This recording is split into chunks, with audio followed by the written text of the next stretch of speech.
Okay, this time guys we're going to take a look at place. So we're moving on to the last part of the marketing mix. So we've already covered price, we've covered product, we've covered promotion. Now we're looking at place. The main things that you need to know about with regards to place are the channels of distribution. Now the channels of distribution just means how are you going to get your product from you to your customer. And businesses have a variety of methods, a variety of channels that they can use in order to get their product to their customer. The first one that we're going to look at is direct to the customer. Now, in order to sell direct to the customer, what the business would do is they would usually sell online. And that's the one that I'd like to think about if you're selling direct. If you want to buy directly from Apple, you just go to the Apple website and you can buy it straight from Apple. Okay, and buy directly from them, the producer. Okay, so I've got on here that it's usually done online. The benefits of selling direct to the customer are that the business gets to keep all of the profit because you're selling straight to the customer, so the price that you charge, that money just goes straight to you. There's no middlemen. So with the other methods that we're going to look at that are what we call middlemen, people who you pass the product on before it gets to your customer. It's also, because you're selling direct to the customer and there are no middlemen, you can sell the product cheaper because you're not passing it on to somebody else who's then is going to increase the price so that they can make some profit. You can also provide better information because they're buying directly off you, you're the business, and if they have any questions they can ask you, and you're the expert. You know the product better than anybody. It's the business's product, so they can give the best customer advice, best information to the customers. So you can provide the best information or the most up-to-date, correct information to the customers. However, the drawback of selling direct to the customer, whether that would be online or from an individual store, is that we have limited scope to reach large amounts of customers. Okay, you're restricting, you're using a limited avenue, limited methods in order to reach your customer. So it's not as broad as some of the other methods that we're going to look at in terms of the amount of customers that you can actually get your product to by just going directly to the customers. Next up we have wholesalers. Now wholesalers, guys, I've got some pictures on here, and if you have the slides you can look at these in a little bit more detail. But the pictures that I put on here, a wholesaler, what I like to think of a wholesaler like is just a big warehouse. So it's a big warehouse where you can go and buy products from. So it's usually businesses that go to wholesalers. So it's not normally somewhere where a customer would go to a wholesaler. It's usually businesses would go to a wholesaler to buy from them. And if you can see these pictures on here, guys, and please have a look on the slides. Wholesalers, they're very, very high warehouses. You usually have these vehicles driving around that we call forklift trucks, and they have like two forks at the front that pick up the products in these huge pallets. Now, with a wholesaler, how a wholesaler works is when you go to a shop and you buy some beans, you would only buy one small tin of beans, or maybe two or three, but that would be about it.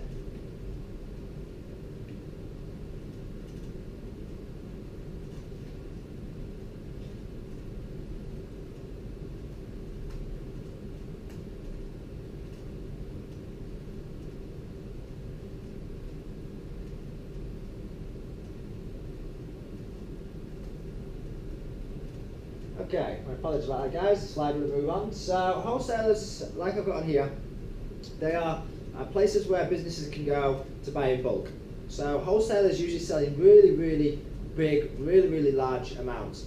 So whereas you go to Lulu's or Carrefour or to a supermarket and you buy one tin of beans, a business would go to a wholesaler and they would buy a huge tin of beans this big, and they would buy in bulk. So they would either buy a really, really big amount, or they just buy 1,000 tins of beans, for example. So they're buying in bulk. They're buying huge, huge quantities from a wholesaler, and that's what wholesalers do. They specialise in buying and selling in bulk.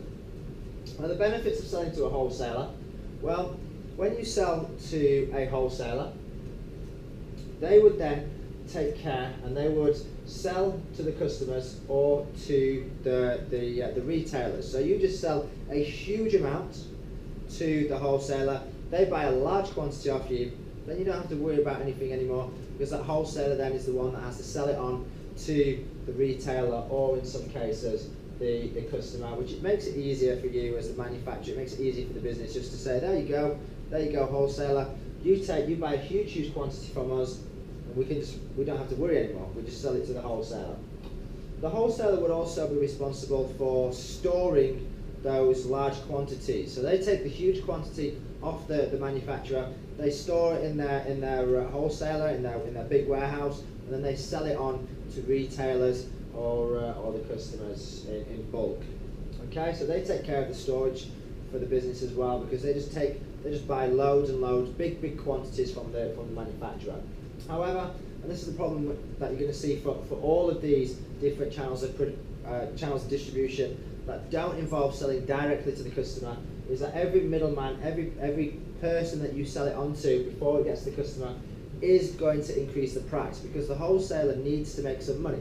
So the wholesaler buys it from the manufacturer, the wholesaler increases the price so that they can take some profit margin, so before they sell it onto the customer. So that means that the business is losing some profit there, some of the profit that they could have made if they just sold directly to the customer themselves.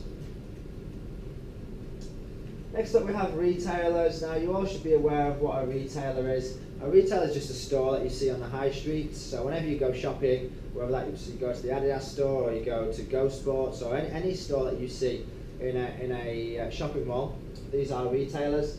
Now retailers, what do they do? Well, they're responsible, like it says here, for selling the product to the final customer. So they buy from the manufacturer. If we take Go Sports as an example, they would buy products from Adidas, they would buy products from Nike. Okay, they would buy these products and then they would then sell those products on to the customer. The really key thing with retailers is where a retailer's based. They're based in all of the best locations. So they're based in shopping malls, they're based on the high street, they're based on places where there's lots of customers. So retailers have really good links and access to the customers. So you sell it to the retailer would then sell it on to the customer. And like it says in here again, retailers are found in busy areas, in busy locations such as shopping malls. So you sell it to the retailer, and the retailer then can take care of selling it to the customer in their fantastic location like a shopping mall. However, so once again, they will increase the price. So if Adidas sells a product to Go Sports then sells that product to the customer, to us, but Go Sports increase the price. All of these middlemen, all of these different links to get to the customer, they're all going to increase the price, and again that means that some of the profit that you could have made will have been lost. The last one that we look at is agents. Now agents are what you would usually use when you're selling to another country. So if we're based in Qatar or wherever the business is based, if you were selling to another country, let's say China or Thailand or wherever, you would use an agent. Now why would you use an agent? Well, because we're based in one country and we want to start selling to another country, we don't know that country. We don't know their needs and wants. We don't know their likes and dislikes, their demands. We don't know their cultural norms. We may offend somebody, for example. We don't know the language, because different countries speak different languages. So what we do is we get an agent. Now an agent is somebody who's from that country, knows that country, and specialises in selling on behalf of the manufacturer. So agents are experts in that particular country. So they will understand the country's language, needs and wants, culture, and what is demanded. For example, in the Middle East, in Qatar, there would be no point in trying to sell a product that has pork in it, because pork is haram, and Muslims are not allowed to eat that kind of thing. So the agent would know that. The agent would be aware of the local conditions. They would say, sorry, but this product is no good in our country. You're not allowed to sell it. So they know the needs and wants. They know the demands of that local country, of that local market. Okay, which you may not know if you live in another country. So I'm sure there's other things in China, for example, that you wouldn't be able to sell that might offend them. Okay. And you wouldn't be aware of that. The agent would know that, but you wouldn't. they have contacts in the country, so they have contracts, they can get your product out there, they can start selling it, they have links to that country.